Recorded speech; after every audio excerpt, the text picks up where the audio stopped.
আসসালামু আলাইকুম। আমার এই ভিডিও যে যেখান থেকে দেখছেন আশা রাখি সবাই ভালো আছেন, সুস্থ আছেন।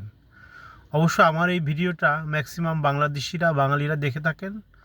এর বাইরে সাধারণত অন্য দেশের মানুষ দেখেন না, কারণ আমি কথা বলছি আমার মাতৃভাষায় বাংলাতে। বন্ধুরা, আমার কথা হচ্ছে, আমার দেশ স্বাধীন সার্বভৌমত্ব দেশ।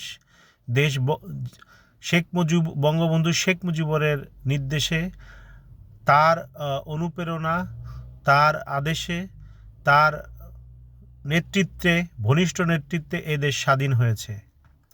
আমাদের একটা সার্বভৌমত্ব দেশ। আমরা তো অন্য দেশের গোলামি করতে পারি না। এখন আসেন, এই যুদ্ধের কারণে, ইরান আমেরিকার যুদ্ধের কারণে বৈশ্বিক যে জ্বালানি সংকট দেখা দিয়েছে, সেটার বাংলাদেশ বাহিরে না। বাংলাদেশ যে জ্বালানি সংকটে পড়েছে, তাতে প্রতিদিন মিডিয়ায়, ইউটিউব, বিভিন্ন প্ল্যাটফর্মে দেখতে পাই যে শত শত না 3-4 কিলোমিটার দূরে পর্যন্ত মানুষ লাইন দিয়ে বসে আছে, 2-3 দিন যাবৎ রাস্তায় বসে আছে গাড়িতে তেল নেওয়ার জন্য। এখন আসেন, বাংলাদেশ সরকার তেল কিনবে কেন? যুক্তরাষ্ট্রের কাছ থেকে অনুমতি নিতে হবে। বাংলাদেশ সরকার ডিসিশন নিয়েছেন রাশিয়ার কাছ থেকে তেল নেবেন। কেন বাংলাদেশ তেল কিনবেন? ভালো কথা। কেন যুক্তরাষ্ট্রের কাছ থেকে, অর্থাৎ আমেরিকার কাছ থেকে কেন অনুমতি নিতে হবে? তাহলে কি আমরা সার্বভৌমত্ব একটা দেশ, স্বাধীন দেশ না?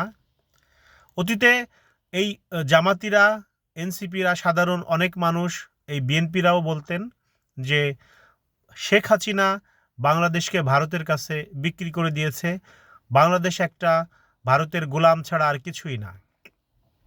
এখন সেই ভাইদের বলছি, একটু চিন্তা করে দেখেন তো, আপনারা যে কথাগুলো বলছিলেন সে কথা কি মিথ্যা হয়ে গেছে? আপনাদের যে নির্বাচিত বা অবৈধ ক্ষমতা দখল করা ইউনূস বাহিনী, তিনি এসে আমেরিকার সাথে যে গোলামি চুক্তি করেছেন, তাতে বাংলাদেশ এখন ধ্বংসের পথে। অর্থাৎ তেল কিনতে হলে আমেরিকার অনুমতি নিতে হবে। কেন রে ভাই? স্বাধীন দেশে আমরা তেল কিনবো, ঠিক আছে, তাহলে অনুমতি নিতে হবে কেন আমেরিকার? আমেরিকা কে? স্বাধীন বাংলাদেশে আমরা নিজেরা তেল কিনবো, সিদ্ধান্ত আমাদের সার্বভৌমত্বের ব্যাপার। আমেরিকা এখানে কিছু বলার নেই।